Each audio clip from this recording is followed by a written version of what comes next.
안녕하십니까? 절망의 가장 깊은 곳에서도 희망의 빛은 스며들고 모든 것이 무너져 내리는 순간에도 우리를 붙드시는 강한 손길이 있음을 믿으십니까? 오늘 우리는 21세기 가장 참혹했던 비극의 현장, 그 한가운데서 하나님의 인도하심으로 생존한 한 남자의 기적 같은 이야기를 나누고자 합니다. 이 이야기가 여러분의 마음에 깊은 울림을 준다면 잠시 시간을 내어 구독과 좋아요를 눌러주십시오.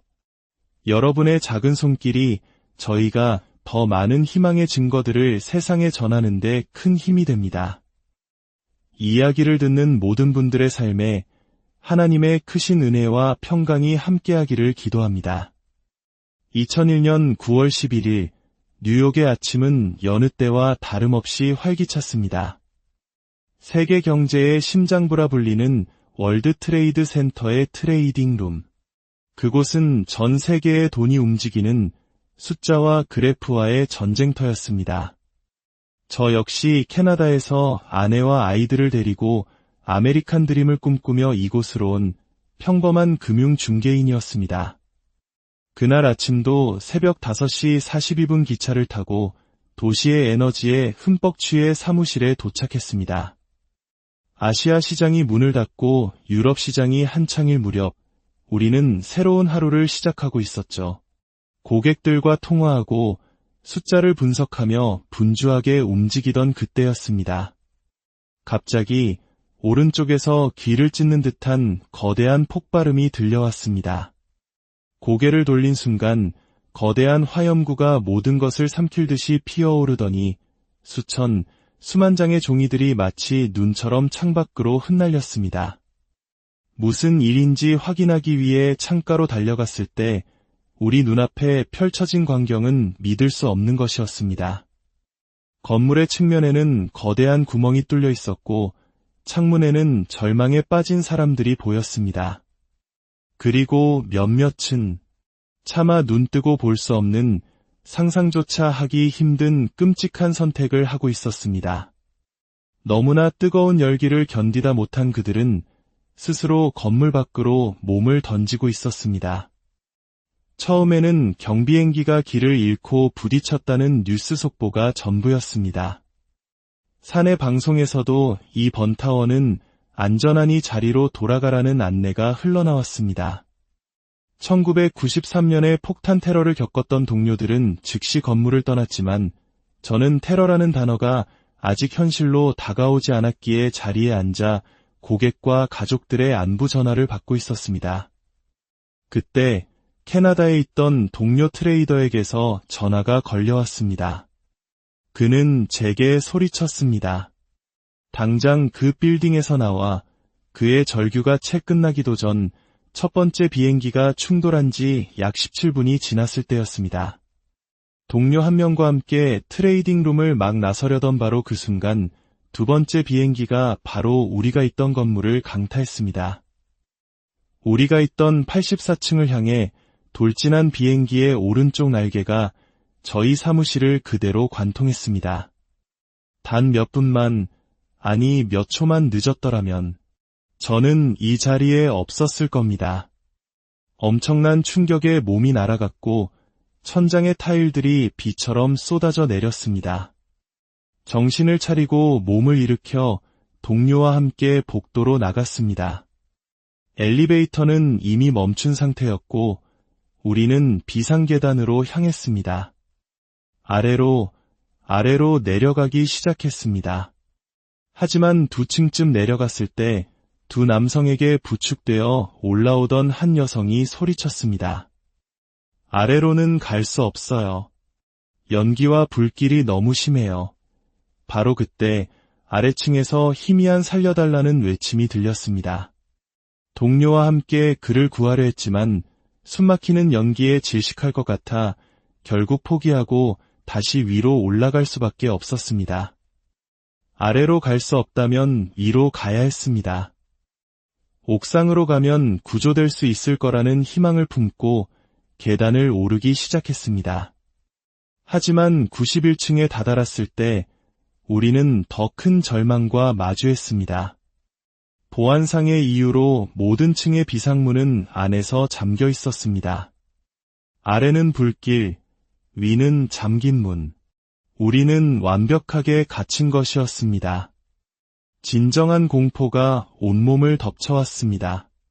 아내와 아이들의 얼굴이 떠올랐습니다. 이대로 죽을 수는 없었습니다.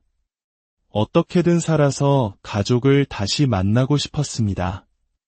우리는 다시 아래로 향했습니다. 하지만 우리가 원래 있던 84층 근처에 이르자 연기는 더욱 짙고 뜨거워져 있었습니다.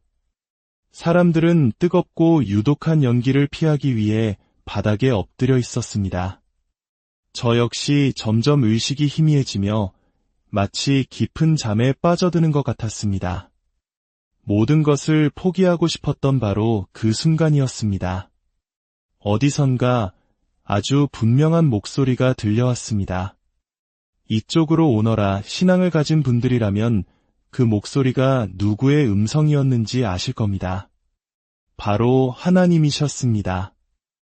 어떤 이들은 극도의 스트레스 상황에서 아드레날린이 만들어낸 환청이라 말할지도 모릅니다. 하지만 저는 압니다. 그 목소리는 저를 살리기 위한 하나님의 부르심이었습니다.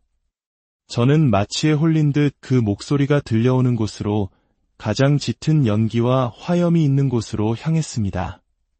그리고 벽을 밀었습니다. 그러자 놀랍게도 그 벽 뒤로 아래로 향하는 또 다른 비상계단이 모습을 드러냈습니다.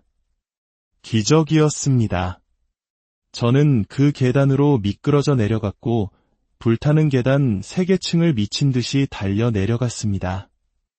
온몸에 화상을 입었지만 아드레날린 때문이었는지 아무런 고통도 느껴지지 않았습니다. 오직 살아야 한다는 생각뿐이었습니다. 한참을 내려가다 위로 올라오던 소방관 3명과 마주쳤습니다. 그들은 자신들의 목숨을 걸고 다른 생명을 구하기 위해 화염 속으로 걸어 들어가고 있었습니다. 저는 그들에게 숨쉬기 어렵다고 말했고 그들은 계속 아래로 내려가면 도움을 받을 수 있을 거라고 저를 격려했습니다. 마침내 1층에 도착했을 때 저는 그저 그곳을 벗어나고 싶다는 생각뿐이었습니다. 하지만 밖은 이미 건물에서 떨어진 파편과 희생자들로 아수라장이었습니다. 경비원은 저를 밖으로 내보내지 않고 지하 통로를 통해 다른 출구로 안내했습니다. 지하 통로에서 다정하고 유쾌했던 직장 동료 존을 우연히 만났습니다. 우리는 함께 처치 스트리트 출구를 향해 걸었습니다. 바로 그때 또다시 천지를 뒤흔드는 굉음이 들렸습니다. 오른쪽을 돌아보자 거대한 화염구가 우리를 향해 달려오고 있었습니다. 저는 존에게 뛰어! 라고 외쳤습니다. 건물이 안쪽으로 무너져 내리기 시작한 것입니다. 저는 살기 위해 필사적으로 달렸습니다. 그리고 머리에 강한 충격을 느끼고 정신을 잃었습니다. 제가 다시 눈을 떴을 때는 사흘이 지난 후 병원 침대 위였습니다. 저는 제가 있던 건물이 그리고 그 옆에 쌍둥이 빌딩마저 완전히 무너져 내렸다는 사실을 전혀 알지 못했습니다. 아내는 충격을 받은 저를 위해 며칠이 지나서야 사실을 알려주었습니다. 제 몸의 60%는 화상을 입었고 머리에는 깊은 상처가 남았습니다.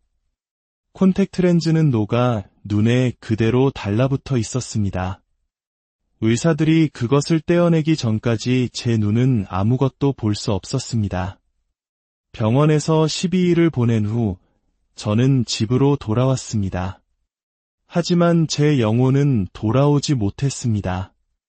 그 후 몇 년간 저는 텅 빈 껍데기처럼 살았습니다. 어떤 소음도 견딜 수 없었고 아이들에게도 제대로 신경 써주지 못했습니다. 그저 존재만 할 뿐이었습니다. 그 모든 고통은 온전히 제 아내의 몫이었습니다. 낯선 땅에서 남편은 몸과 마음이 부서졌고 4명의 어린아이들을 돌보며 가정을 지켜내야 했습니다. 그녀는 저를 대신해 동료들의 장례식에 참석하며 함께 슬퍼해야 했습니다. 사람들은 남편이 살아 돌아온 그녀가 행운하라고 했지만 그녀는 홀로 너무나 무거운 십자가를 져야 했습니다. 이듬해 3월, 저는 시간제로 회사에 복귀했습니다.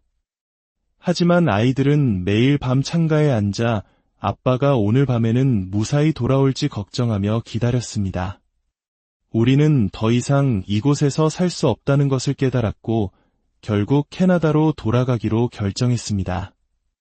61명의 동료를 잃은 생존자로서 저는 깊은 죄책감에 시달려야 했습니다. 그때 내가 돌아갔더라면 그들을 구할 수 있었을까? 라는 질문이 평생 저를 따라다닐 겁니다. 하지만 제가 돌아갔더라도 저 역시 오늘 이 자리에 없었을 거라는 사실을 압니다. 저는 충격 지점보다 위층에 있던 사람들 중 살아남은 단 4명 중 1명이었습니다.